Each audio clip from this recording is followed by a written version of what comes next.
Number 6, and the reasons why transformation fails, or the areas that we need to kind of rethink and revamp, is about creating short-term wins.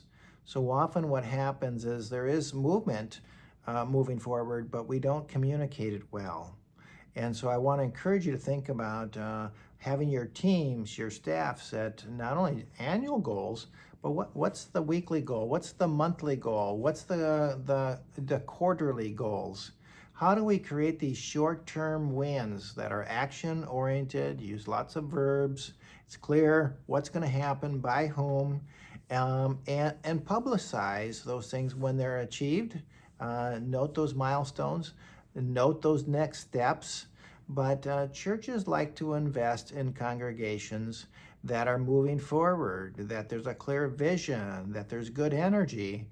And the best way to create good energy is to set short-term goals and then celebrate them when you make them and invite people to take the next step with you.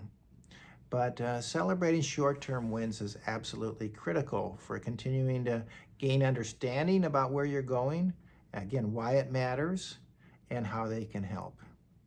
So that's number 6. And then we have number 7, is that how do we anchor that change? How do we sustain that momentum through those celebrating those wins, naming those next steps, but how do we anchor that process of innovation into our different teams? So think about this. This isn't just something the leadership team does, but the staff are thinking about how they're communicating those wins and those celebrations. You're thinking about how it's going to show up on the stewardship team and the faith formation team and the communication team. But I want you to think about ways that you're helping people name those important celebrations, name those next steps. But it's also important sometimes to name the obstacles. If something's taking a little bit longer, hey, we tried this approach, it didn't work as planned.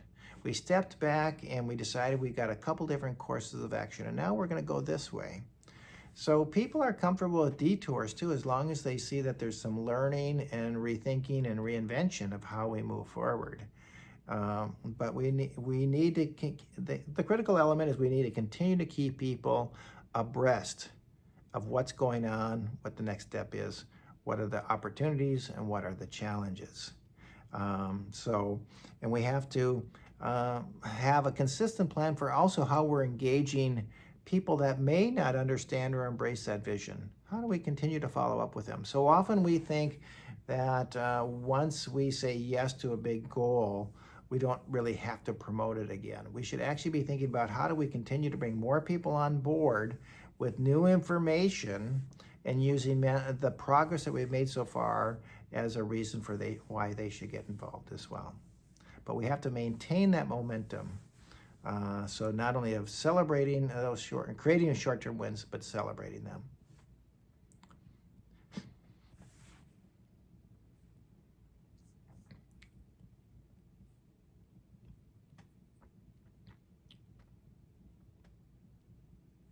One of John Cotter's key elements that congregations and organizations need to pay attention to is about institutionalizing new systems and new practices. Obviously, when we talk about systems, we're doing a lot of that.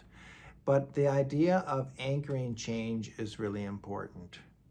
And we don't actually, we create our dreams, we create our next steps, but we don't usually create systems to reinforce that. For example, a very basic one is if you have an annual roadmap, a goal, a list of some objectives for your organization. So often when those are created, they get set aside and they're not used to build your meeting agendas. They're not referred to let people know how far along we are in fulfilling this plan. It's not used as a template for the progress that we want to share with members at large. And so most churches, if they just create a plan, but that plan is not used to build meeting agendas, and it's not used as a tool to help celebrate the progress and track that progress, they almost always, by the end of the year, people have been lucky if they've finished a third of it. Because just having a plan but not actualizing it and operationalizing it through your meetings won't get you there. So what are the systems? How do your meetings need to change to make sure this happens? How will your communications need to change for this? How will, when you bring new people on board, how will that change? What's going to be your dashboard for measuring ministry impact or success? It's all those type of things that we need to be paying attention to. How do we make sure that some of these initiatives show up in conversations when you do your annual budget?